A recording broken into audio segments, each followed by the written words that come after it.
So మొత్తం మీద చూస్తే మన జరిగినటువంటి జయంతి ఉత్సవాలలో ఎవరైతే సర్దార్ సాహెబ్ పాపన్నకు జయంతి ఉత్సవాలు జరిపారు, లేకపోతే ఎవరైతే అనుకూలంగా ఉన్నారో వారికి ఓట్లు వేయాలి అన్నట్లుగా కూడా మీ నాయకులు అంటే ఏదైతే గౌడ సంఘాల నాయకులు మాట్లాడారు, దీన్ని ఎలా చూడాలి? ఇప్పుడు ఎప్పుడైతే టీఆర్ఎస్ ప్రభుత్వం ఫస్ట్ ఎప్పుడైతే 2014లో ఏర్పడిన తర్వాత 4 సంవత్సరాల నుండి 5 సంవత్సరాల వరకు 2014 నుండి 2018-19 వరకు కూడా గౌడ్లను విపరీతంగా కేసులు పెట్టేసి రాష్ట్రంలోని 5 సంవత్సరాలు అరాచకం సృష్టించారు.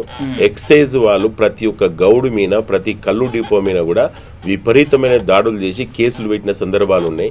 ఎగ్జాంపుల్గా మహబూబ్నగర్ జిల్లాలు కానీ, మెదక్ జిల్లాలు కానీ, నిజామాబాద్ జిల్లాలో కేసులు పెట్టేసి కళ్ళు దుకాణాలు మూసిచ్చిన చరిత్ర ఉంది. ఆ రోజు ఎవరైతే ఐపీఎస్ ఆఫీసర్ని, ఐఏఎస్ ఆఫీసర్ని సీరియస్గా ఎక్సైజ్ సంబంధించినటువంటి సబ్జెక్టులో కమిషనర్గా పెట్టి చాలా ఇబ్బందులు పాలు చేసిరు. అది మర్చిపోలేనట్టున్నారు. ఎప్పుడైతే ప్రభుత్వం ఏర్పడిన తర్వాత 4 సంవత్సరాలు చాలా అరాచకం సృష్టించినటువంటి ఎక్సైజ్ శాఖకు సంబంధించినటువంటి చాలామంది అధికారులు ముందు పెట్టేసి చాలామంది గౌండ్లపైన కేసులు పెట్టినటువంటి సందర్భం ఉంది. అది వాళ్ళకి తెలుసుకోవాల్సిన విషయం ఉంది.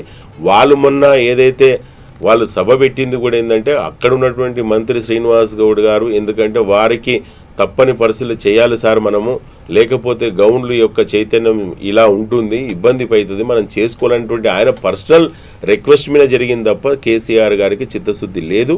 సర్దార్ సర్వాయి పాపన్న మీద వ్యతిరేకంగా రాసినటువంటి పుస్తకాలు వాళ్ళ సామాజిక వర్గం ఉన్నటువంటి వాళ్ళు సర్దార్ సర్వాయి పాపన్న యొక్క పుస్తకాలని ఆయన చరిత్రహీనులుగా ఒక రకంగా, ఒక బందిపోటుగా, ఒక రకంగా డిఫరెంట్గా చూపించేటటువంటి సందర్భాలు ఉంటే కూడా అడ్డుకున్న పరిస్థితి గౌడ సంఘాలకు సంబంధించి ఆ చరిత్ర ఉంది.